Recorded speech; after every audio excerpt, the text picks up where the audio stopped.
Hello and welcome to the Snitchuation Room. I'm Rachel. And I'm Brandon. And we are here to answer your quandaries with our unlicensed responses. Indeed. So we're just going to jump right in with Snitchuation 1.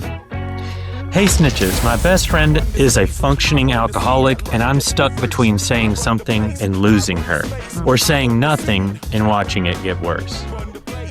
Is honesty worth the friendship? That's kind of the question. Mm-hmm. My best friend is a functioning alcoholic and I'm genuinely worried about her. Her reasons for drinking are real and valid, but it's been years of this. At some point, you have to face your demons instead of just drinking around them. She jokes about it, normalizes it, makes it part of her personality. But I see the part she doesn't advertise, the way she hides how much she actually drinks. And it's a lot, way more than she lets on. What makes it harder is she constantly complains about her skin problems, her sleep problems, her anxiety. And as her friend and a chronic problem solver, I just want to scream that all of these things might improve if you stop drinking every single day. I've tried bringing it up gently, carefully, and every time she either dances around it or pulls away and doesn't talk to me for a while. So now I feel stuck. Do I lean in and risk blowing up the friendship by being brutally honest, or do I back off, let her make her own choices, and watch her slowly self-destruct? Because honestly, both options feel like they could cost me the friendship anyway. Yeah. I mean, if I were drinking myself into oblivion, I would want my good friend to sit me down. Because if someone's drinking that much, they're drinking for a reason or from a reason. And so I think you have to sit them down and expect them not to talk to you for a while afterwards, but do it with sincerity and not from a place of attack. Yeah, I mean, I think the biggest thing is this is one of the hardest things to deal with, because not only do you have this person who's obviously suffering in some way. Yeah. People don't drink like this for no reason. Mm-hmm. Like there's usually something that's bubbling inside of them that makes them do this. And then there's the obvious addiction part of it too. So it's not something you can just stop on a dime. Like it requires you to actually like make steps and put boundaries in your way. And I mean, it's just a really hard thing. I mean, I've struggled and watched friends struggle with addiction for years and years. Mm-hmm. And really, like, you're doing the right thing by just being there. Mm-hmm. And I think, like, using your discernment to say, like, is this an opportunity where they may be willing to hear? Mm-hmm. And it's also hard when maybe a lot of the times in which you see them are around social drinking, which is a lot of people, especially if this person's in New York, which I don't know. It's like there's a lot of social drinking because we don't hang out at homes. Yeah. And you don't drive. Yeah. And you don't drive.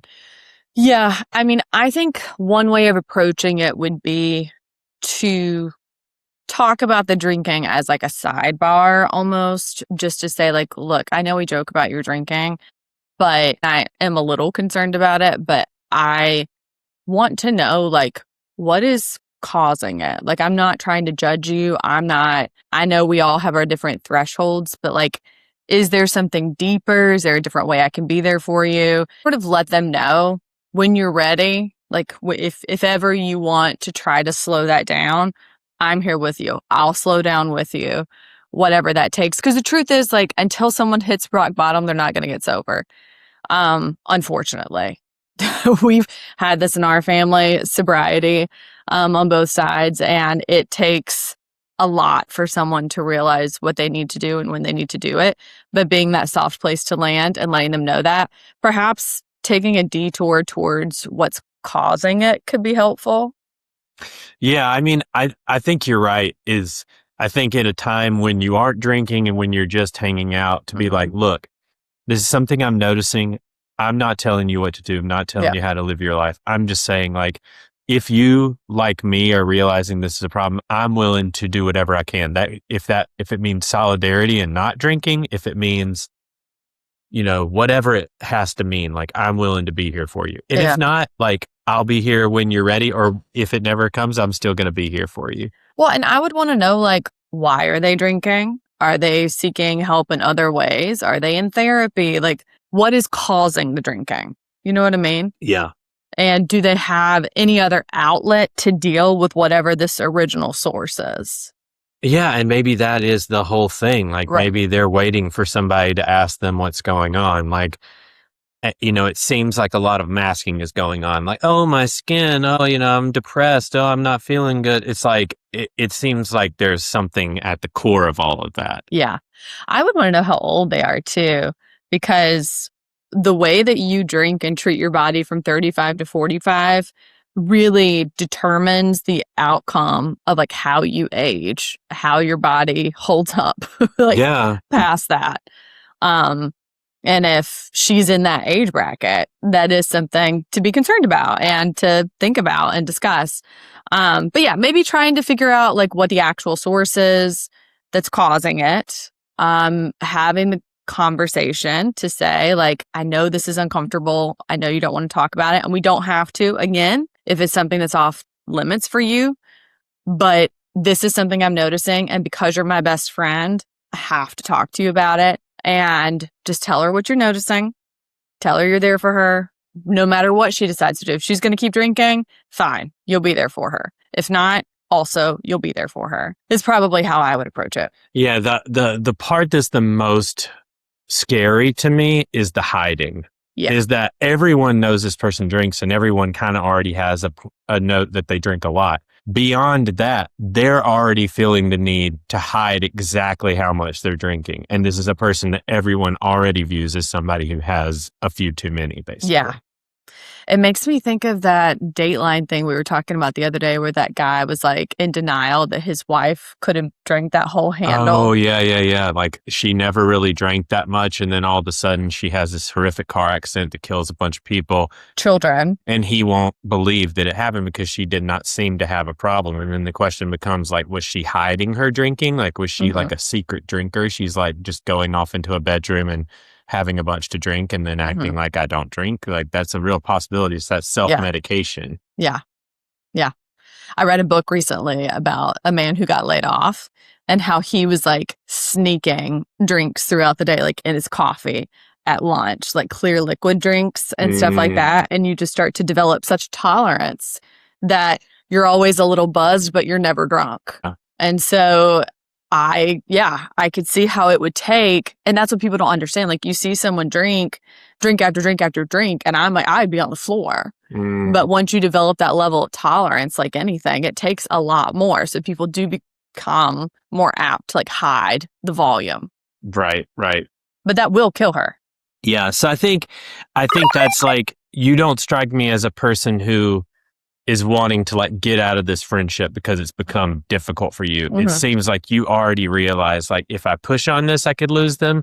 And if they continue on, I could lose them just because they're going to become a shell of themselves, not necessarily because you're afraid that you won't want the relationship anymore. It's like a really like you're worried about their health first and foremost. Yeah.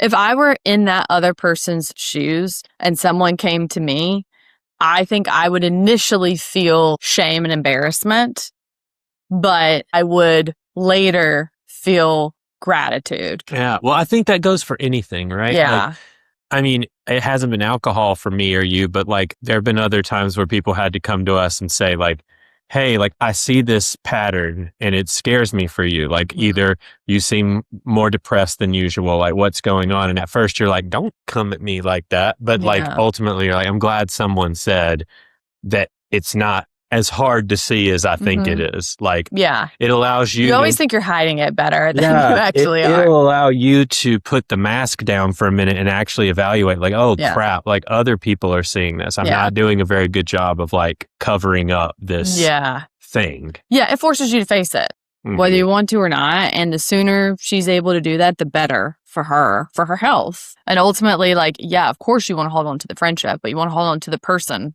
too. Right. On the hierarchy of needs, that's going to be the most important. Yeah. I completely agree.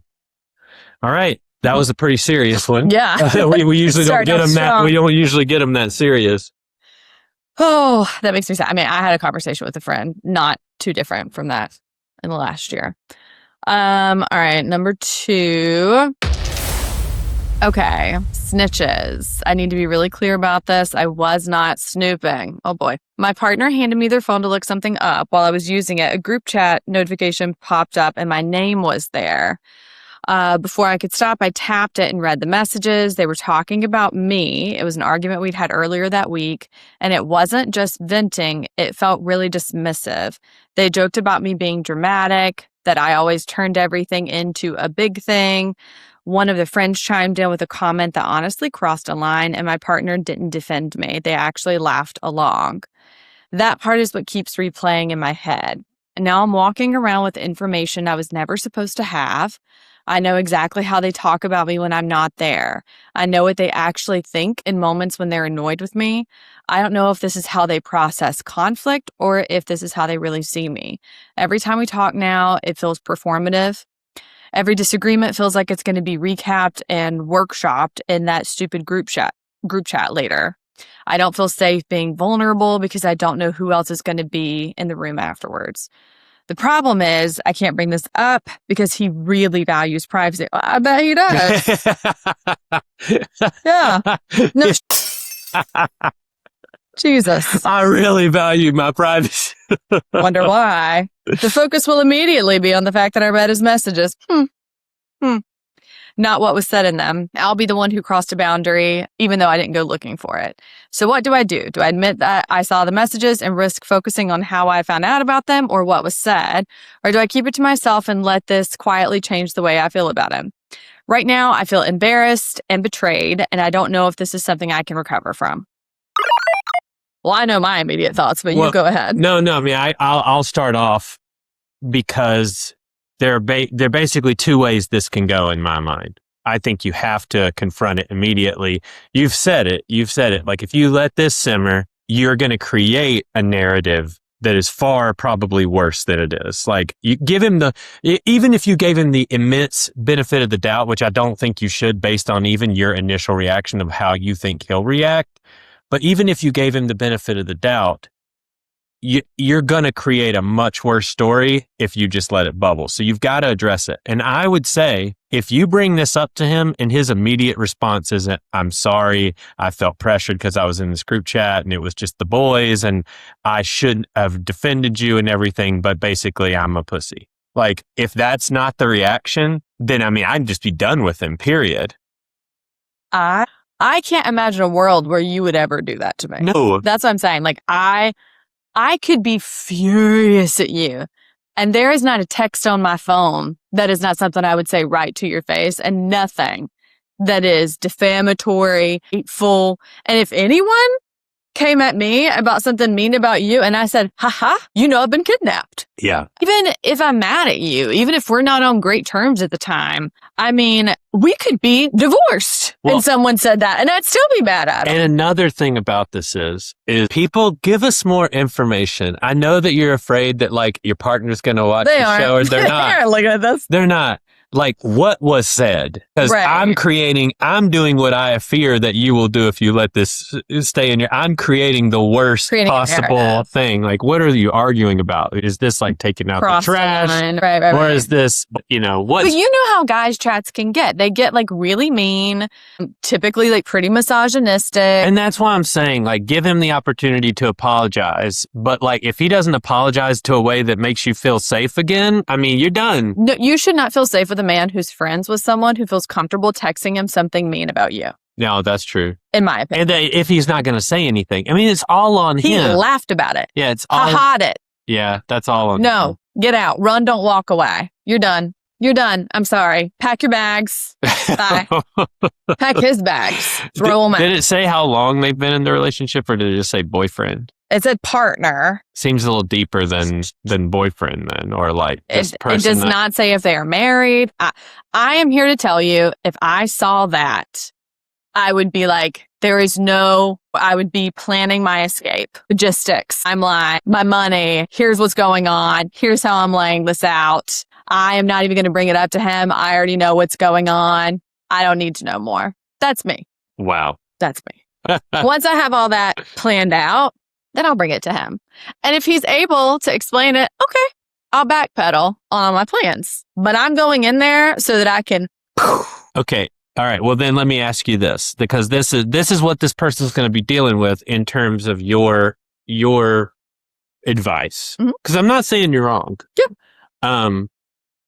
What would he have to say if you're her? What would he have to say for you to be like, even give him another chance, even like allow him to backpedal this? I don't know that there's much he could say. To be honest. If so, it would depend on, I mean, again, like you said, it would depend on what this was. It would take a lot to offend me. I think that's the big thing. It's not like it's difficult for me to know without having context of what it was. But if I am her, because I know what it takes to offend me, I'm not an easily offended person. You're offended. If I am offended, it's big. You have laughed at it. People are talking me and your boys chat. Well, and this is a longer thing. Like, this isn't just like an offhanded comment. The chat was about her. Yeah, it was about her being dramatic, always turning everything into a thing. Oh, boy. Yeah. Okay. Yeah. You want to see dramatic? Baby, I'll give you theater. Okay? I got you. I got you. I got costume changes. I got act 1, 2, and 3. I'll give you theater. Yeah. Just wait. Shakespeare. Here she comes. So yeah. And it will end with you in tears. So that's me. I don't know about this girl, but there is no way in hell I would stay with someone who would tolerate that. No. Well, also it's like, I wouldn't let that happen to my friend. I always say this, like, it's one of those sayings that you get when you grow up like super religious, is like train them up in the way that they should go. This man has not been trained up. You in didn't the way train that him, baby. Yeah, like I mean, I think you might bear some responsibility. No. By not training this man. This man is untrained. Well, and here's the thing: he's trained her. The fact that she knows. Oh yeah, like my privacy.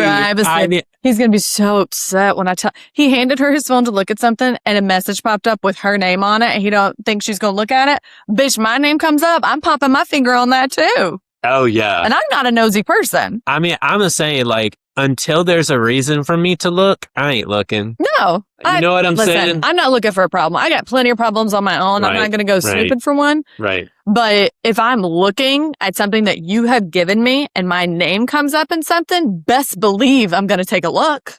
Oh, yeah. That's just human nature. So if he's mad at you, he's handed you his phone. It's like you went through his phone. He's handed it to you to look up something. You see this. That is not your fault. Oh, yeah. I don't care if you look through his messages. And sometimes men just can't be trusted.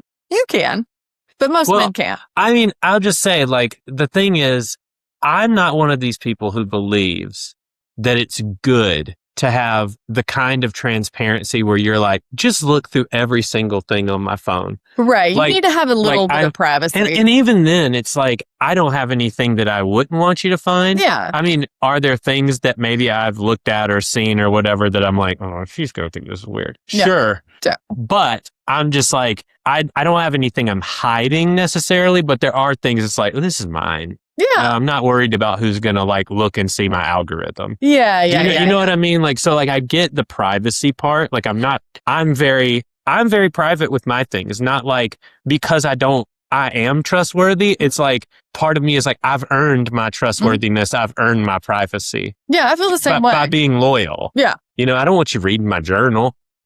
I mean, do you know what I'm saying? Like, yeah. So like I get the privacy thing. I don't want to dismiss the privacy thing. Because I think a lot of couples do But it seems like he's demanding privacy because he knows. Because he's got something. Being hateful. And I do believe that thing of like, ask to do something on your partner's phone and see the reaction. It's not even that you have to go snooping, but see the reaction. Yeah. And if I'm like, no, you can't look at my phone. Well, why don't you plug up your phone? I mean, like, even if I had something on my phone, I'd be like, yeah. I mean, anytime you ask to see, like, for the code on my phone or whatever, I'm like, oh, why can you not remember this? I'm just not, well, that's another thing. I couldn't remember the code even if I wanted to open up your messages. Yeah. So it's not a big deal. Yeah, this is bad. You need to get out. I don't know. She needs to get out. He doesn't value her. Get out. Okay. Well, get out. You feel more strongly about it than me, but I hear you. Yeah. All right. You're welcome. You're going to thank me. Snitchuation number 3. All right. to talk about privacy. Oh. Hey, snitches. I need to start by saying I thought I was cool about porn. Oh, okay. Like we're adults and it's fine. I'm evolved energy. Turns out I'm not that evolved. I accidentally discovered my partner's porn habits. Truly accidental. I borrowed his laptop, typed one letter into the browser, and suddenly the internet told me things about my relationship I did not ask to know. Oh, homie don't know how to clear his cache. Yeah, once I saw it, I did way too much snooping and found his entire history, searches, etc. And to be clear, I'm not shocked that he watches porn. That feels normal. Sure. The surprise was more about what he's watching and how often. I was not prepared for such curation in specific search terms. Now I'm sitting here realizing I had porn boundaries that I didn't know existed until about 5 minutes ago. I've gone through every stage of the spiral. Everyone does this. Do they? Am I being insecure or am I being lied to by my former cool girl persona? I've also started doing the worst thing possible, which is comparing myself to the women on his screen and then immediately going mad at myself for doing that. Yeah. It's a real lose-lose situation. If I bring it up, I sound unhinged. I have to admit to the level of snooping that was done and that I suddenly care way more than I claim to. But if I don't bring it up, I'm going to keep mentally competing with the internet, which feels exhausting and deeply unwinnable. So what do I do? Confess that I'm not as chill as I thought? Ask him to change something I can't even fully articulate? Or do I just quietly adjust my expectations and delete my browser history trauma from my memory? Because right now, I'm less mad at him and more disappointed in myself for discovering this late in life that I am not, in fact, that cool. I think there are a lot of... That makes my stomach hurt for her. I know. I think there are a lot of issues here. I think, it's hard to even know where to start because there's so many things to address. I will say porn is complicated. Yes. Obviously, if you are dating a man, they look at it. Like, that's just what it is. I understand being taken aback by a curation or a curiosity that is jarring. I do understand that. I want to know, did she say they were dating? Are married? Again, it just says partners. Okay. It sounds married though, because we're talking about long term. This person is older. Okay. I think you have to talk about it, and I think you can lay it out in a way that's not crazy. I feel like you can say, like, listen, I am spiraling, and I want to be clear that this is absolutely not an attack on you. When I borrowed your laptop, I typed this in, the stuff came up, I looked at it, I spiraled because I don't look like that. And I'm not judging you. I'm like weirdly judging myself in this. And I'm really sorry. I want to be like cool girl about it, but I don't feel cool girl. And I just feel like I need to kind of like address it or I can't move past it. Well, yeah. And I don't think it's wrong for couples to have boundaries around pornography. I agree. I know that it will be different, and I think it should be different depending on how your partner actually feels about pornography. But if your partner is telling you, looking at pornography makes me feel a certain way and hurts me and makes me feel less close to you, then you have to consider that and you have to put looking at like a certain type or looking at it this often. No, I mean, because it can affect intimacy and it does affect intimacy. Like if you're only looking at porn and it's affecting your sex life to the point where you're not having sex with your wife or your partner. Or you're having a type of sex that lacks intimacy. Yeah. Like I think there are a lot of things that porn can do. Porn can be exploitative, can be, there are all kinds of stories that come out of porn that are very negative. So it's like, I'm not going to the point of sex positivity where I say that all porn is good and don't worry about any level of porn usage. That is definitely not my take on it. I would say that you have told him in the past, obviously, that you have no problem with it. Right. You thought that you were cool with things that you had no idea what you were actually cool I think a lot of women, like, we think porn is just like, we have like this very generic understanding of it, especially if you don't personally utilize it. Mm-hmm. And then if you are able to see into the belly of the whale of like all that is there, it can be like traumatizing. She's bringing those biblical references back into the belly of the whale. Well, you know. Yeah, forgive me. I've been traumatized by the Bible. But anyway, into the belly of the beast. I think that it can be really traumatizing when you realize like what's out there and how many like different weird kinks there can be. And then like you realize that your partner's into something that like you didn't even know existed. Mm-hmm. And she didn't say what it was, but I imagine that might be along the lines of what she's experiencing. Well, of course. And I think that the biggest thing is that I see this as long as it's not accusatory and as long as it like, this is all good. Yeah. Like having more conversations around sex and what your expectations are and what makes you comfortable, what makes you uncomfortable. I think that that's all positive stuff. And I think most guys are cool with like having those discussions, especially if it was the kind of thing that you have talked about in theory before. Yeah. But like, I think always going back and doing a reset on these things and being like. And also saying like, is this something that you need? Like, what's going on? Or is this just like morbid curiosity? Or like. I'm feeling insecure and I need to like understand the dichotomy between what you're seeing there and what you're seeing here. And allow him the opportunity to give you reassurance. Yeah. Because it doesn't sound like I feel like guys look at porn for something that they don't necessarily intend to get from a human person. Yeah, I mean, I think that's where the problems can come, though. Yeah. But what I'm saying is she did not say anywhere in here that they are having sexual complications, right. Or that there's a lack of intimacy in their relationship. This seems like she has just found his porn stack, online porn stack. And I would just say, like, I'd be like, also, can you please learn how to clear your browser? Well, from a man's perspective, I can say that I think the comparison game is just all wrong. Yeah. I just don't. Men are just curious creatures. Yeah. I would lean more in that he's curious, that he likes a plethora of things that he can see and types Maybe he's that he can see. Like when you get on to like a certain type of food that you really like for a while. I think that, I can't know what you saw, and I can't know if it would surprise me. I'd love to. Or I'm curious. Or really mess me up. But yeah. I would just say, I always lean in relationships that communication and challenging conversations have the opportunity to bring you closer. Yeah. And so I think always leaning into those is a good thing, not a bad thing. Mm-hmm. So that's what I would say. All right. So we solved the world's problems. Yes, we had some privacy and some seriousness. Privacy, porn, and alcoholism. Wow, it was we really got down and dirty. Episode 8 really turned into something there. Yeah. Well, it's freezing here in New York City, and we're praying that we don't get pelted with 1 million pounds of snow and lose power. We'll see what happens. We're so glad you joined us once again. Go to Snitchuation Room. Well, we have popsnitch.com and the snitchuationroom.com. You can enter in any of your situations there, any of the things that are going on, relationships, job problems, funny problems, questions that you would just like us to talk about or answer and discuss. They can all be submitted right there at popsnitch.com. Thank you for joining us, and we'll see you next time. Bye. Bye.